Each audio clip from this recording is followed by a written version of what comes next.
Réalisation, oui. Alors, dans la réalisation, je vais être très court. Dans le prélèvement, avec une lame de bistouri, par exemple, aux régions cutanées. Lorsqu'on a une lésion assez visible, par exemple un bouton de gale, comment on fait? On va essayer de presser ce bouton, cette petite lésion, pour essayer d'en extraire le plus facilement possible un agent pathogène qui est à l'intérieur.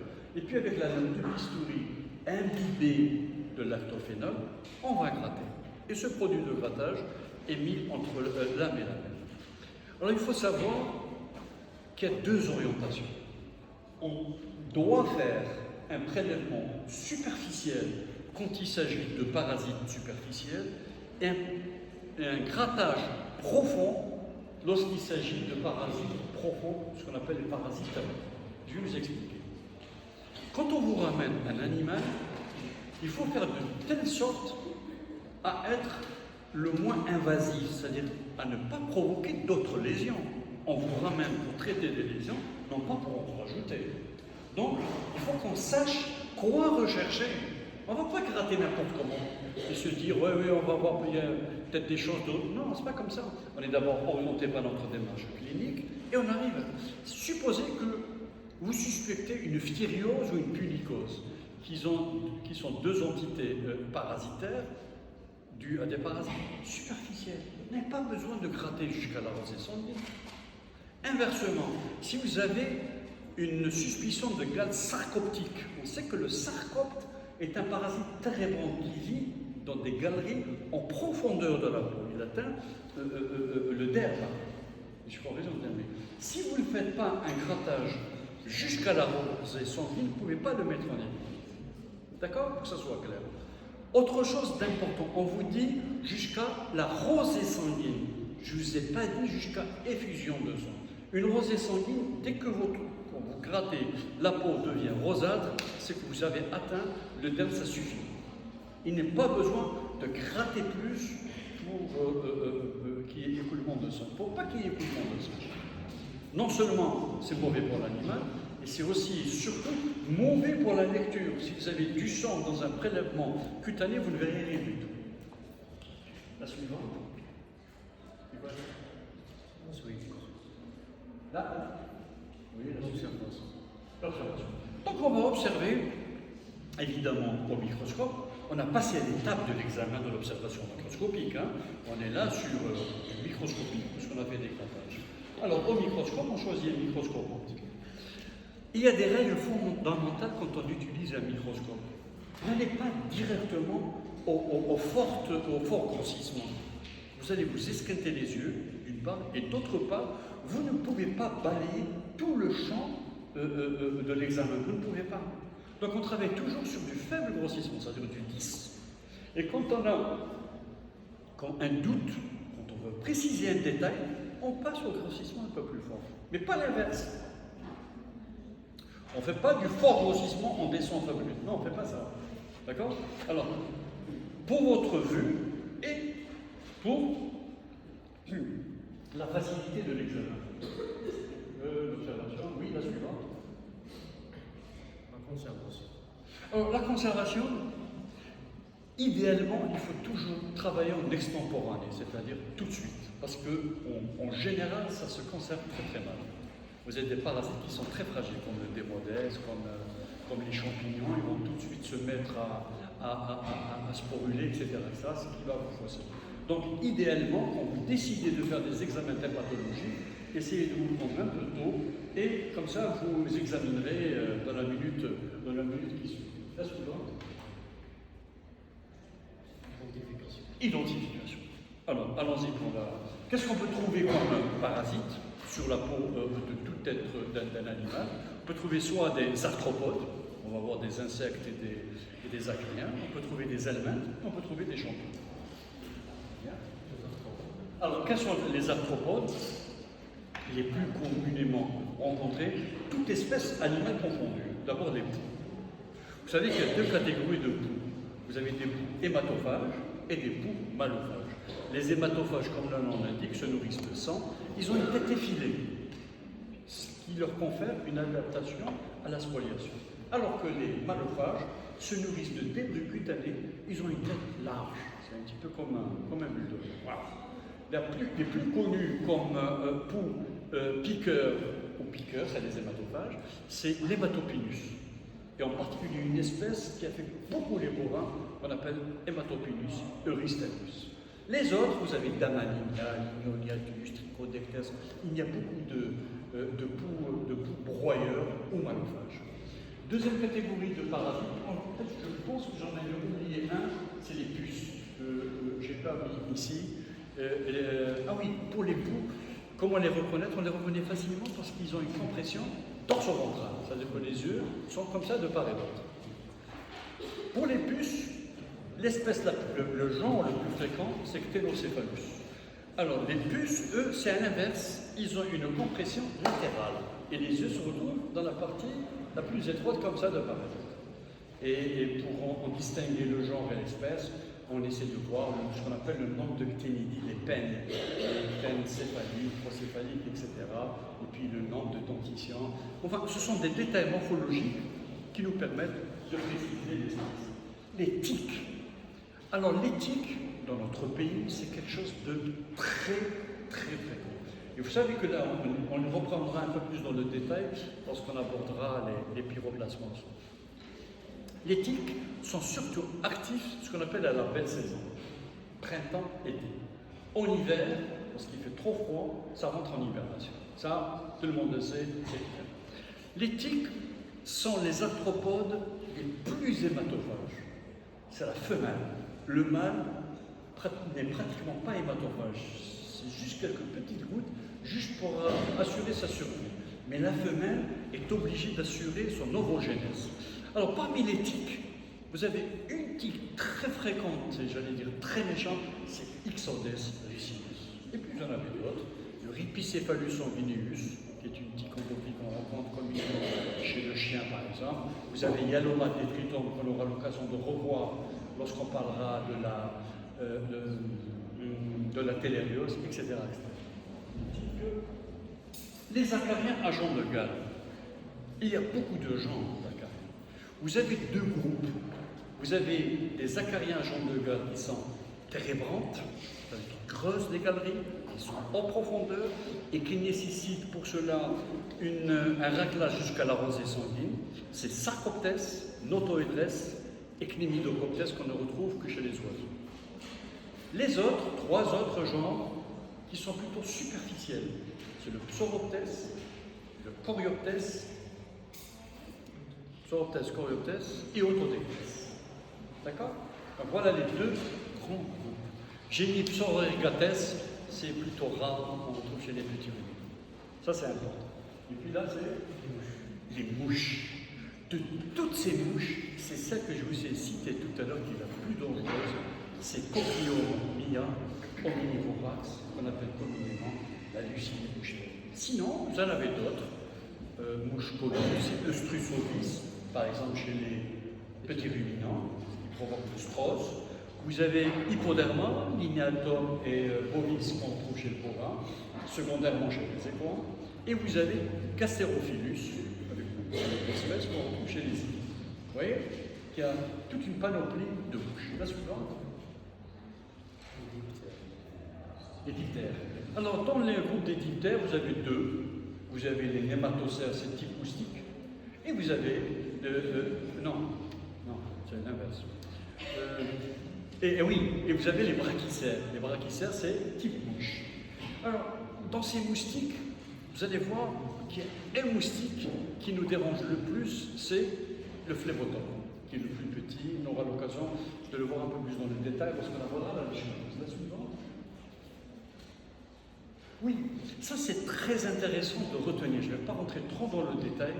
La localisation nous aide énormément dans l'orientation diagnostique. Il y a certains parasites, ça donne le cas des poux. Vous voyez, en rouge, c'est leur diffusion. Comment ils s'attaquent à l'animal. Il y en a qui prennent la partie dorsale, d'autres la partie ventrale, il y en a qui prennent le corps, etc. etc. C'est selon. Si c'est des piqueurs type Hematopinus de tout à l'heure, si c'est des types broyeurs, malophages, type Damalinia, Lignoniatus. Je ne m'arrête pas trop ici, c'est C'est une longue histoire.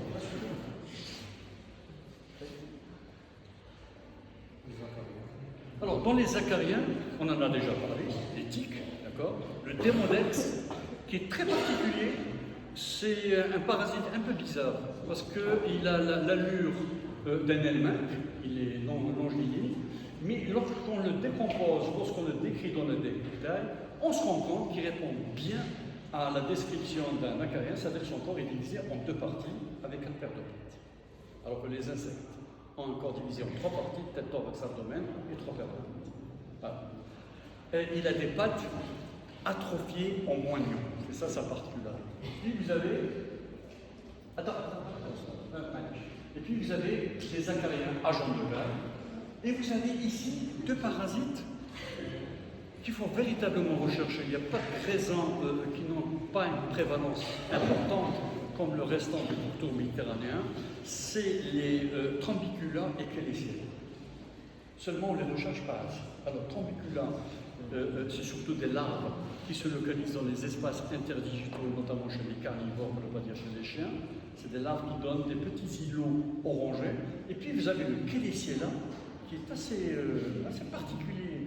Il a la première paire de pattes, première paire de pattes en crochet, ce qui montre un petit peu son action abrasive sur la. Bon, je m'arrête là, c'est juste pour vous dire que ça peut être, par exemple, de bons sujets de PFE.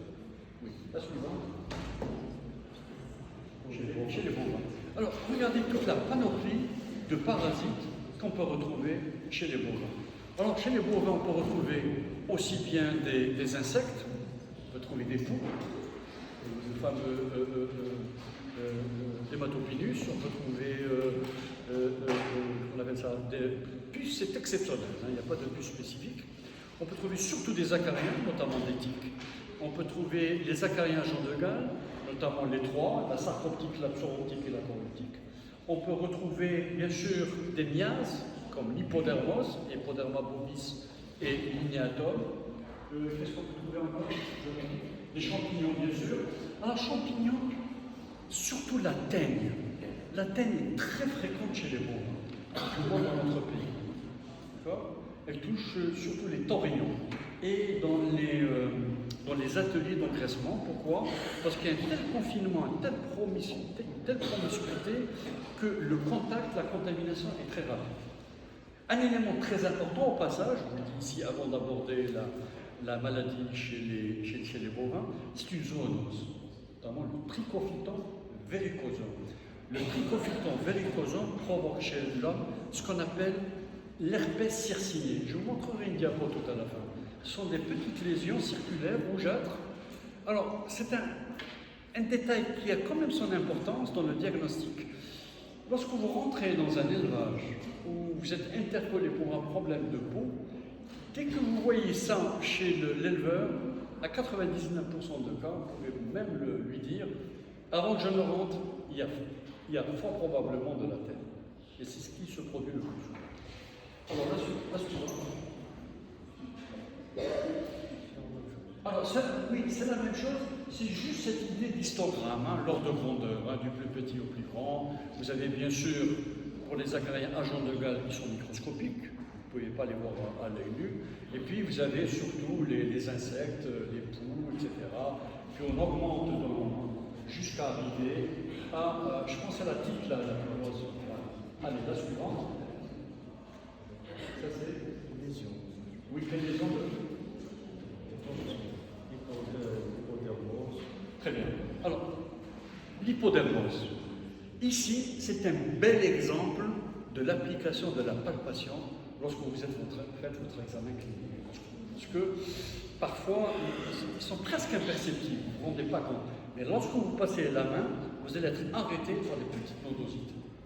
C'est presque sûr, surtout à partir du printemps, qu'il s'agit de nodules, ce qu'on appelle les varans, de nodules hypodermiques.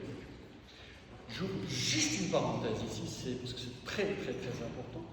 L'évaronnage manuel est interdit. C'est-à-dire qu'il ne faut jamais s'amuser à essayer d'extraire la larve de 3e âge qui est confinée dans le monde. Il ne faut jamais faire ça. vous risquez de provoquer un choc chez l'animal, même en boucle. Il ne faut pas faire ça. Okay? On peut le faire sur d'autres parasites, comme la démonicie par exemple. On peut écraser pour faire sortir les oiseaux, mais pas ici. L'évaronnage, qu'on appelle l'évaronnage manuel, est interdit. Qu'est-ce qu'il y a encore comme lésion? La gale.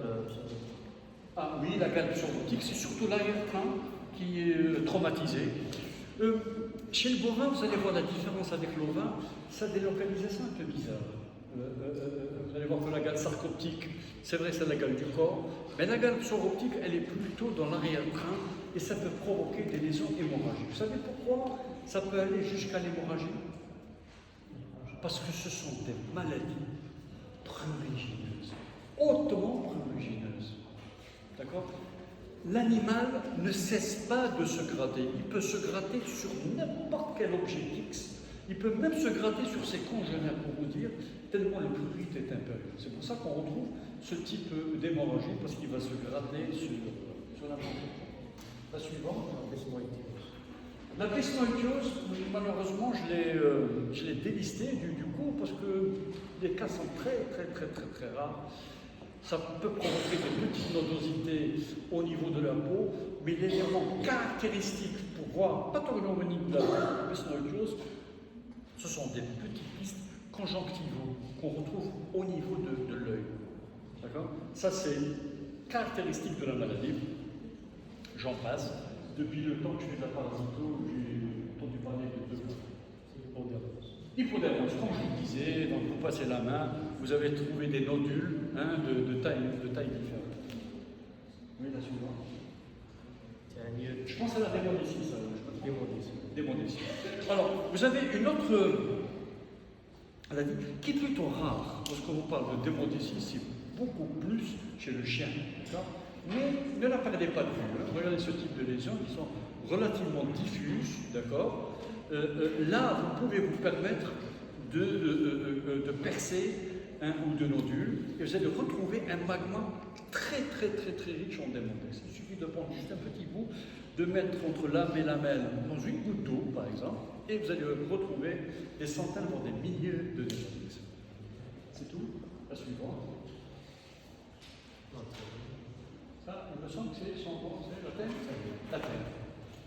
Alors regardez bien ces photos. Elles sont vraiment magnifiques, ces photos. Elles sont particulières. Il s'agit de teigne bovine. La caractéristique primaire de la teigne, c'est qu'elle est non prurigineuse. Notez-le très bien. Il n'y a pas de grattage. C'est un élément très important parce que le gros des troubles sont des dermatoses prurigineuses. Elle est non prurigineuse. 1. 2. Ce sont des lésions circonscrites.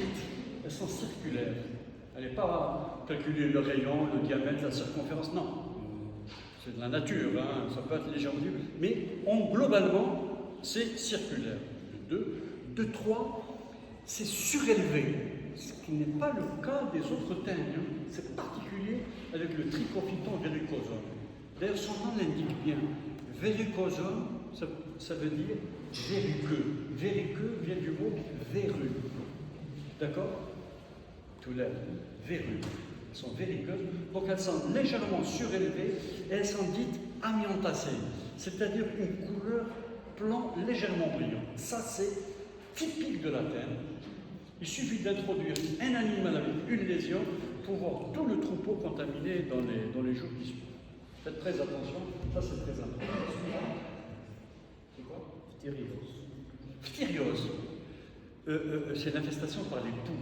Je vous avais dit deux catégories, les piqueurs, chez les broyeurs surtout hématopilus, et les broyeurs c'est surtout de maligne. Alors les poux, d'abord pour l'examen, quand on fait déjà un examen clinique, il faut toujours travailler sur une forte lumière. Et lorsqu'il y a une forte lumière, les poux ont tendance à monter à la pointe du poil. Inversement, lorsqu'il fait sombre, elles se mettent à la base. Donc ça vous facilitera l'examen lorsqu'elles montent en surface. Et puis, souvent, si vous faites très attention, il faudra vous y habituer, vous allez trouver des lentes, c'est-à-dire des œufs collés au poil. Ça, c'est important. 2, tout dépend du niveau d'infestation. Dans les fortes infestations, il y a une diapo qui vous montre des lésions en plaques. C'est-à-dire qu'il y a une chute de poils qui est relativement importante. Alors, puisqu'on parle de deux groupes de peau, je vais en venir à la chose suivante, très importante pour le traitement. Lorsqu'on a affaire à des poux piqueurs, il est relativement plus facile de les atteindre que les poux broyeurs. La simple raison, lorsqu'on utilise des topiques, et surtout lorsqu'on utilise des produits dits systémiques, c'est-à-dire qu'ils sont injectés et puis par la grande circulation, ils vont revenir à la peau pour les atteindre. Comme les poux piqueurs sont en contact avec le sang, ils vont, absorber du médicament et mourir. Ce qui n'est pas le cas avec les poux broyeurs, qui eux se nourrissent de squames, c'est-à-dire d'éléments morts. Ils n'ont pas de contact avec le sang, ils n'ont pas de contact avec les produits systémiques. Donc dans ce cas particulier, vous êtes obligé d'utiliser ce qu'on appelle des topiques, c'est-à-dire des produits sous forme de pommade, de solution, qui s'utilisent en externe. Ça, c'est un point qui est important. La suivante. Alors, j'ai mis cette maladie, bien que ce soit une maladie bactérienne, parce qu'elle prête souvent à confusion. C'est dû à Dermatophilus congolensis. Sa lésion peut prêter à confusion avec la gale sarcotique. D'accord? Elle ressemble beaucoup. D'où la notion d'épidémiologie pour voir sa prévalence. La suivante. Lésion de la Lucie bouchière. Voilà les lésions de la fameuse Lucie bouchière dont je vous en ai parlé tout à l'heure. Ce sont des lésions assez spectaculaires qui vont jusqu'aux hémorragies. La suivante. La gale chorioptique. La gale chorioptique ou chorioptique? Chorioptique. Chorioptique. Voilà, les types de lésions, ce sont des maladies très précieuses. Oui, la suivante. C'est la gale sarcotique. La gale sarcotique. La gale sarcotique, c'est plutôt les parties supérieures du corps et notamment au niveau du cou. D'accord? Ça provoque ce genre de plis. Pourquoi il y a des genres de plis? Parce que dans la gale sarcotique, il y a de l'hyper et de la parakératose. Hyperkératose, c'est-à-dire forte production de kératine, d'accord? Et parakératose, il n'y a pas de desquamation, ça s'empile, un petit peu comme chez les pachydermes, ça donne une peau assez épaisse. Okay? La suivante. Papillomatose. Alors je l'ai mise, bien que ce soit une maladie virale, c'est les verrues. D'accord? Elles peuvent ressembler à la confusion un petit peu avec la teigne, mais en faisant très attention, les verrues, ça pousse de façon plutôt anarchique, et puis il y a des degrés pour évaluer, etc. Allez, on passe à la suivante. Paraphilariose. Ça, c'est une helminthose. C'est dû à Paraphilaria prolifola. Ce sont des helminths. Des helminths qui se localisent sous la peau, et ça provoque une lésion caractéristique qu'on appelle une lésion de sueur de sang. On a l'impression que le bovin, que notre animal, au lieu d'avoir de la sueur, c'est plutôt du sang qui s'écoule dans les régions latérales du corps. C'est assez spectaculaire et je pense relativement aisé de mettre en évidence cette maladie. La suivante. Alors chez les ovins, on va les passer en revue au fur et à mesure. La première. Alors c'est un petit peu notre fameux histogramme, mais allez, c'est pas grave, on y revient, c'est pas grave. Allez, la suivante, pour aller un peu plus vite. Ce qu'il y a dans le haut, les gales chez les ovins, je pense que c'est la systématisation la plus facile à reconnaître. Chez les ovins, vous avez toujours ces trois types de gales, la gale sarcoptique, psoroptique et chorioptique. La sarcoptique, c'est ce qu'on appelle le noir museau. Ça affecte que la région du museau. La psoroptique, c'est la gale de la laine, d'accord, ou gale de la toison. Et la chorioptique, c'est la gale des pâturons, voire du creux du pâturon, surtout. Bon, si on a dit ça, on a dit déjà la moitié du problème. C'est que ça a une localisation très spécifique. De deux, c'est aussi, comme je vous l'ai dit tout à l'heure, une maladie très religieuse. Comment s'en rendre compte? Si vous êtes à l'examen et que l'animal ne se gratte pas, vous pouvez reproduire le bruit. Vous savez comment on fait? On va gratter une des lésions. Supposez que ce soit une gale psoroptique. Vous avez une zone délénée qui est plutôt vide. Bon, pour toute cette raison, on va gratter. Que va faire l'animal? Il va faire un mouvement des lèvres donne l'impression que l'animal rit. On appelle ça le réflexe du rire. Lorsque le réflexe du rire est positif, on confirme une dermatose prurigineuse. On ne confirme pas la gale psoriatique, mais on est déjà à mi-chemin. On est certain qu'on a affaire à une dermatose prurigineuse. C'est clair? Voilà. Alors, qu'est-ce qu'il y a de relevant par rapport à des miases? Alors, les miases sont très fréquentes chez le mouton. Pourquoi sont-elles si fréquentes que ça? C'est parce que les moutons sont tondus. Et lorsqu'ils sont tondus, comme c'est des groupes, et donc ça va vite, on utilise généralement des ciseaux, la lésion est vite arrivée. On va très vite, etc. Donc ça laisse des petites lésions qu'on n'a pas le temps de traiter. On laisse. Que font les mouches? Elles vont trouver de la sérosité thermique, elles viennent pondre des œufs. Et puis quelques jours après, on voit apparaître des asticots, c'est-à-dire des lattes au fromage, et on a notre miase cutanée qui s'est formée. D'accord? Si on avait pris les premiers soins, des soins qui s'imposaient, on n'arriverait pas à ce type de lésion. Mais si on laisse tarder, ça peut aller jusqu'à la pourriture de la peau, voire même la mort de l'animal. Bon, bien sûr, il y a des autres maladies comme le strose, etc. La suivante? La teigne. La teigne n'est pas très fréquente, d'accord, chez les animaux. Et vous vous en doutez bien, comme c'est une maladie de la promiscuité, c'est plutôt dans les élevages intensifs, c'est-à-dire là on fait de l'englacement, là où les animaux sont condensés, donc il y a une forte densité. Il suffit d'en introduire un pour voir tout le troupeau contaminé.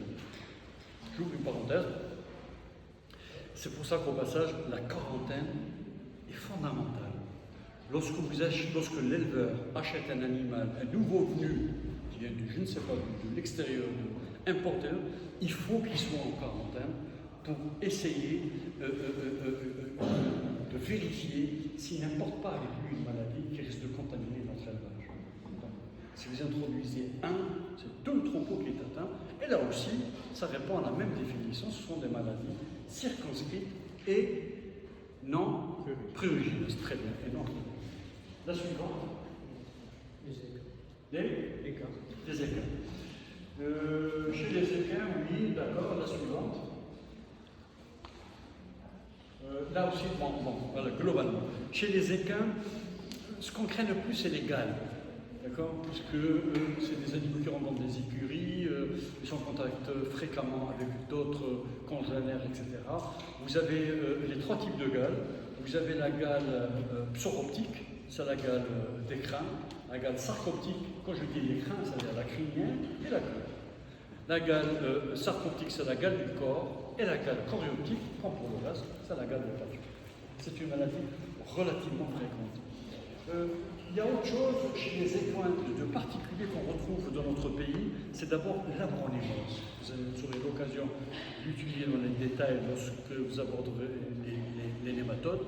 Ce sont des nématodes, c'est abronéma, il y a plusieurs espèces, musca, etc. Et au stade larvaire, ça provoque des lésions très particulières, qu'on appelle des lésions bourgeonnantes, elles sont charnues, elles sont aussi récidivantes. Ça, c'est un point qui est fondamental. Qu'est-ce que ça veut dire?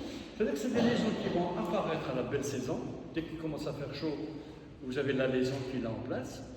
Vous allez, en tant que vétérinaire, faire le maximum pour soigner l'animal, et puis spontanément, elle va disparaître.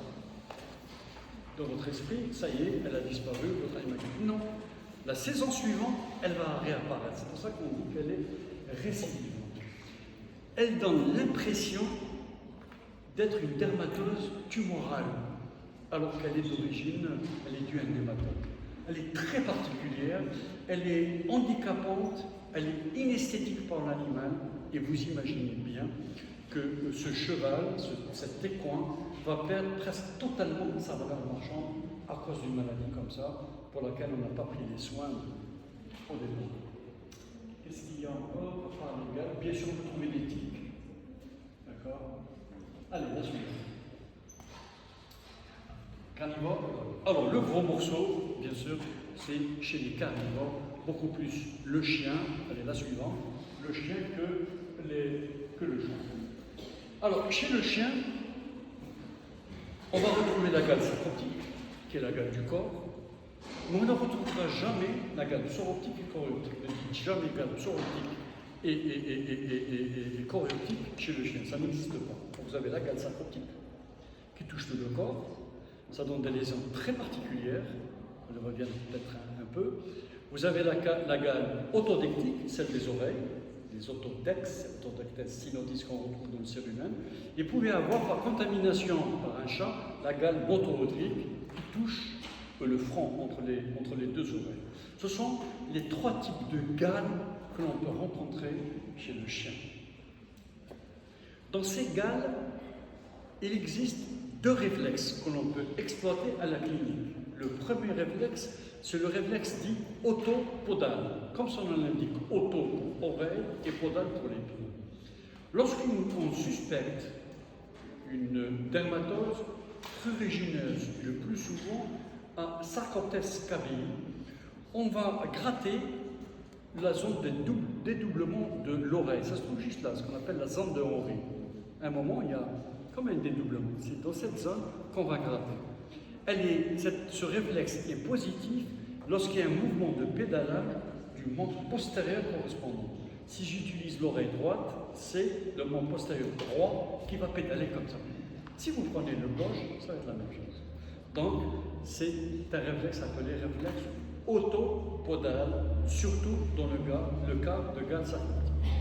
S'il s'agit d'une gale autodectique, lorsqu'on gratte l'intérieur de l'oreille, d'accord, il va provoquer le réflexe dit auditopodal. C'est la même chose, c'est le membre postérieur correspondant qui va pédaler.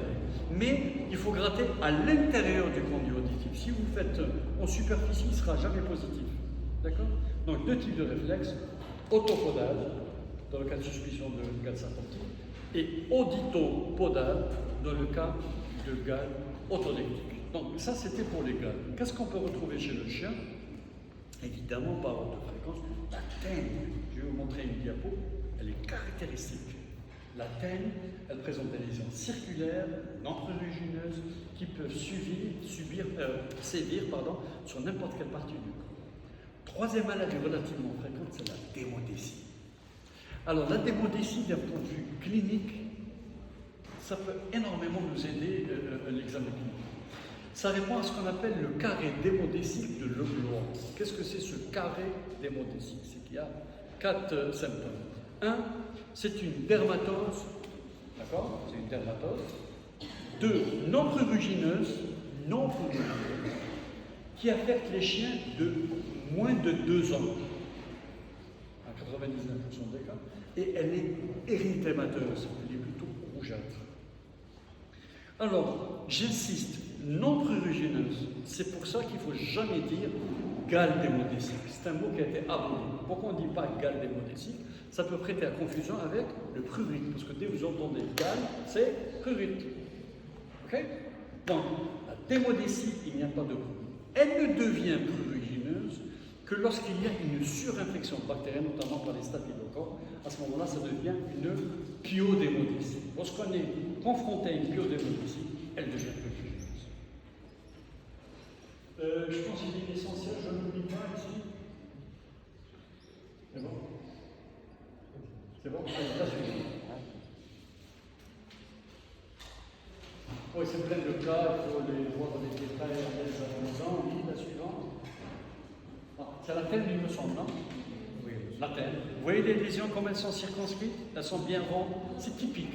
C'est typique. Quand on s'y habitue, presque du premier coup, peut-être sans examen mycologique approfondi, confirmer la maladie. La suivante. Voilà. Voilà le fameux herpès circiné dont je vous ai parlé tout à l'heure. Vous voyez ces petites lésions? Elles sont mais vraiment caractéristiques de la teigne chez l'animal. Aussi bien un chien teigneux qu'un bovin teigneux, par exemple, ou même un ovin teigneux.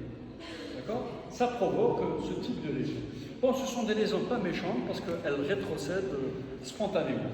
On sent, dans le pire des cas, on peut utiliser une solution iodée, parce qu'ils sont iode et, comment dirais-je, il détruit les spores de champignons. La suivante.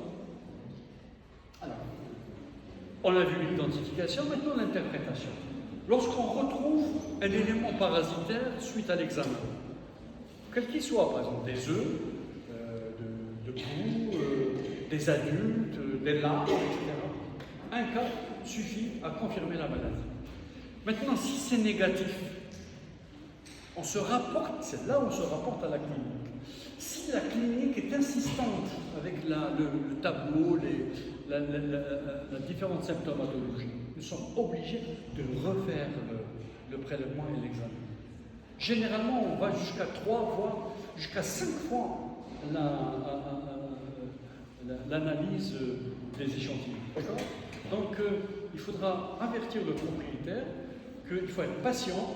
Ce ne sont pas des maladies faciles à confirmer. Et si vous voulez cette confirmation, nous sommes obligés de refaire plusieurs fois. Donc, vous voyez, ça reste relativement simple. Présence, ça confirme la maladie. Absence, il faudra refaire. La suivante. Allez, très rapidement, un petit exercice. Oui, là, la suivante. Petit exercice. Qu'est-ce que vous voyez là? Une tique très facile à reconnaître. Acarien, corps division en 2 parties. Hein, prothorax et thorax, si vous voulez. Et 4 paires de pattes. Allez, la suivante. Ça doit être de l'ixodèse. Ixodèse, oui, la suivante. Stop, c'est quoi? Poux. Quel type de poux? Piqueur.